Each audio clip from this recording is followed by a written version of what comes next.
누가복음 토파 읽기 64번째 시작하겠습니다. 2장 13절입니다.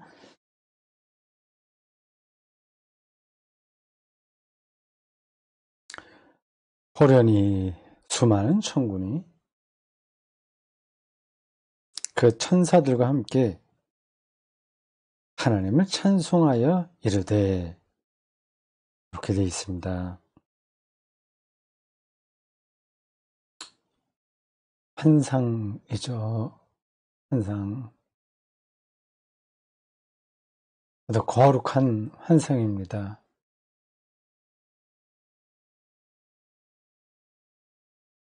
이러한 본문들을 사실적인 것으로만 읽는 사람은 없겠죠. 성경 읽기에 기초가 부족해서 그렇습니다. 텍스트가 무엇을 의미하는지를 잘 모르기 때문에 이제 그런 거죠. 그건 몰라도 괜찮습니다. 그리고 또 이거를 사실적인 것으로 이해하고 있어도 큰 문제는 아닙니다. 근데 더 그 깊이로 들어가지는 못하는 거죠. 깊이로 들어가지 못하더라도 신앙적으로 살 수는 있어요. 그래도 신앙이 정말 깊어지면 그 말씀의 참된 의미가 뭔지를 정말 알고 싶어지거든요. 공부를 잘 하지 않던 사람이라고 하더라도 그냥 아주 그 평생 그냥 노동만 하고 책도 전혀 읽지 않고 산 사람이라고 하더라도 신앙이 깊어지면 저절로 이게 알고 싶어집니다. 사람은 영적인 존재거든요. 하나님이 자기 숨을 넣어주셨다는 창세기 이야기가 옳거든요. 그 태어나는 건 다 그 영적으로 태어나는데 교육을 어떻게 받느냐에 따라서 좀 차이가 있죠. 물론 아예 태어날 때부터 약간 질적인 수준이 많이 떨어지는 사람들이 있긴 합니다. 그들은 이제 또 다른 방식으로 어떤 근원과 맞닿아 있어요. 그런 문제까지는 이제 여기서 다 말할 수가 없습니다. 근데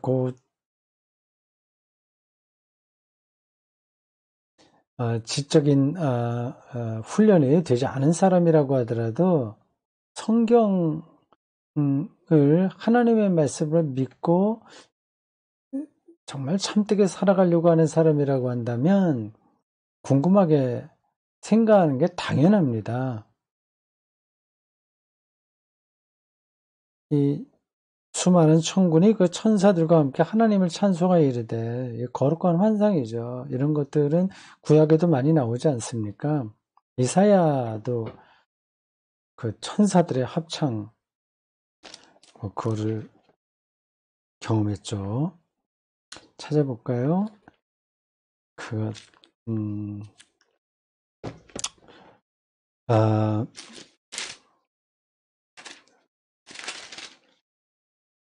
6장이죠. 스랍들. 이사야 6장. 우시아 왕이 죽던 해에 내가 본즉 주께서 높이 들린 보좌에 앉으셨는데 그의 옷자락은 성전에 가득하였고 스랍들이 모시고 서는데 쭉 그렇게 나옵니다. 3절. 서로 불러 이르되 거룩하다 거룩하다 거룩하다. 네, 상투스 상투스 상투스, 그 유명한 미사곡 여기 이런 구절에서 나온 거죠. 거룩하다 거룩하다 거룩하다 만군의 여호와여, 그의 영광이 온 땅에 충만하도다. 이러한 환상들은 많이 있습니다. 아브라함도 그런 환상, 밤하늘에서 그런 걸 보고요. 천사들을 만난다는 것도 다 그런 이야기들입니다. 그러면 성경에 나와 있는 특별한 그런 경험들은 다 아주 사실적인 건 아니고 그냥 다 그렇게 신앙적인 거룩한 상상력, 환상, 마치 반 고흐가 별이 뭐죠? 별만한 밤, 별이 어떤 밤이죠? 그림이요. 그런 것처럼 어떤 인상파의 대표자 중에 하나인데, 이게 밤하늘을 그대로 사실적으로 그리지 않고 자기에게 느낀 바대로 그렸지 않습니까?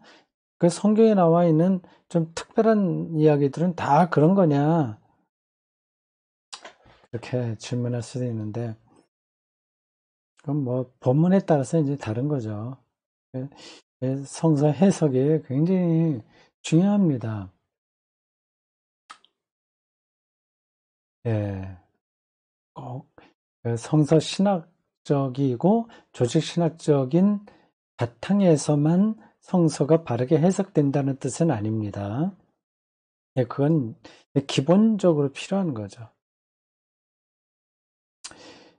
그러니 수많은 천군이 그 천사들과 함께 하나님을 찬송하여 이르되, 이러한 시각이 우리들에게 정말 필요합니다. 그 10절을 말할 때도 여러분들 기억하시죠? 천사가 이르되, 이렇게 천사가 자기들에게 말하는 걸 듣고 사는 사람이라고 한다면 얼마나 행복하겠습니까?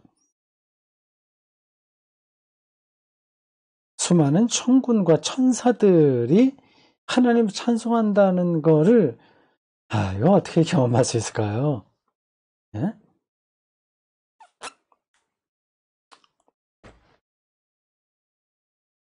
조금 연관되는지 모르겠는데, 최근에 제가 그 책 이야기를 한두 번 했습니다. 아인슈타인이 괴들과 함께 걸을 때예요. 지금 거의 다 읽어갑니다. 그 물리학과 수학과 논리학 이런 것들을 굉장히 명쾌하게 개인적으로 마음에 들어요. 그 방향 사유하는 방식도 그렇고 글을 쓰는 글쓰기 방식도 그렇고 마음에 듭니다. 그 사람이 기독교인인지 아닌지 그건 모르겠습니다. 뭐 그런 건 거의 표시가 나지 않습니다. 근데 최근에 읽은 그 아티클의 하나는 이렇게 다 나눠져 있거든요. 이제 쭉 연결된 게 아니라 토막토막 여러 가지 이야기들을 쓰고 있습니다. 인상 깊었던 것은 뭐 여러 가지인데 그 중에 하나가 도킨스의 책 만들어진 신 그거를 설명하면서 비판적으로 하더라고요. 근데 그게 맞는 비판이었습니다. 그러니까 도킨스가 자기 입장에서 이렇게 풍자하고 조롱하는 식으로 이렇게 기독교나 어떤 종교의 신을 폄하하는 거는 이건 굉장히 어떤 사람들에게는 카타르시스가 될 정도로 속 시원하지만 이 모든 것들을 정확하게 보지 못하고 오해한 거다. 그러니까 제가 학자로서 자기가 읽을 때도 이렇게 보면 안 되는데 그런 게 여러 군데 나왔다고 말을 하더라고요.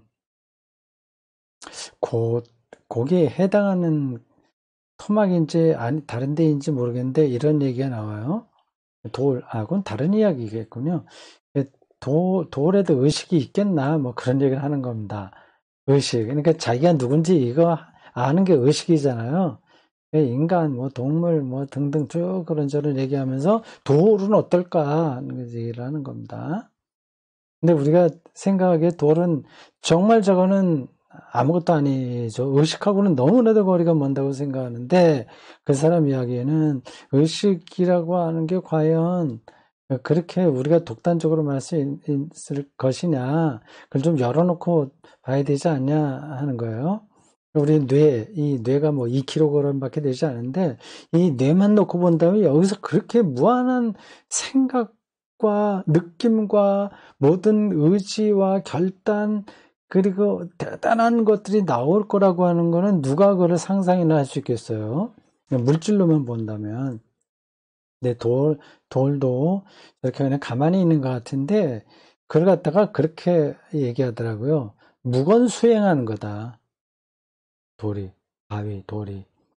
그걸 또 아주 초극미한 그 돌의 세계로 들어가게 되면, 근데 다 파동이에요. 네, 양자, 뭐 이런 거, 있죠? 양자의 세계. 막 파동, 그러니까 멀리서 보면 저렇게 있는데, 제가 다른 책에서도 읽은 그런 내용들입니다. 가까이 가면 그게 계속 꿈틀꿈틀대고 막 움직이는 겁니다. 그러니까 그 방식으로 돌의 사유가 있다고 하는 것을 닫아두기는 힘들지 않냐, 뭐 그런 얘기입니다. 얘기 옆으로 좀 나갔어요. 네, 천군과 천사들이 하나님을 찬송한다고 하는 거를 우리가 이해하려면 그런 정도까지 생각을 넓혀야 된다는 겁니다. 네, 그렇죠. 돌도 그 방식으로 하나님을 찬송할 수 있죠. 낙엽 하나도 하나님 천군과 천사가 될 수 있는 겁니다. 낙엽이 떨어져 굴러가는 거 보고요.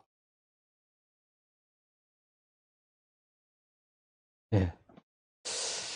자, 누가복음 기자가 참, 이 목자들 이야기를 통해서 우리에게 많은 것을, 전하고 있습니다. 네, 여기까지입니다.